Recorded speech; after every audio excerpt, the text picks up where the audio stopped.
WhatsApp guys, এই মুহূর্তে এই রোশনির সাথে আমি একটু কথা বলি। আর কথাটা অনেক কিউট কিউট লাগে আমাকে। তাকে জিজ্ঞাসা করলাম তুমি কি খাওয়া দাওয়া করছো, তো আমাকে কয়েছে যে না সবজি ও তরকারি ভাত।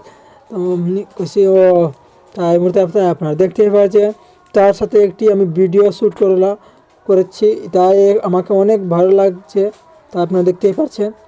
আর তার কথা আমাকে অনেক ভালো লাগছে, অথবা ও অনেক কিউট আর অনেক ভালো লাগছে। আর আপনারা যে যেখান থেকে দেখতে আসেন কমেন্ট করে আমাকে জানাবেন কিউট কিউট কথা, তার সাথে অনেক কথা বলতে ভালো লাগে। আমাকে জিজ্ঞাসা করছে এতে আপনি কি খাওয়া দাওয়া করছেন, তো আমি বলছি না সবজি ও তরকারি ভাত। অনেক ভালো লাগছে, তা আপনারা দেখতেই পারছেন। আমি বলতে মেয়েটি হচ্ছে ভাইয়ের মেয়ে। এই মুহূর্তে আপনারা দেখতে পাচ্ছেন আমার সাথে কথা বলছে আর অনেক কিউট কিউট কথা বলছে। তাই আমাকে বলছে যে বাড়িতে কেউ নাই। আমি ওকে বললাম যে না বাড়িতে কেউ নাই, কই গেছে? কইছে যে না আমি কাজে গেছে, সবজন কাজে। সো তাই আপনার বন্ধুরা দেখতে পাচ্ছেন, আপনাদেরকে ধন্যবাদ দিচ্ছি।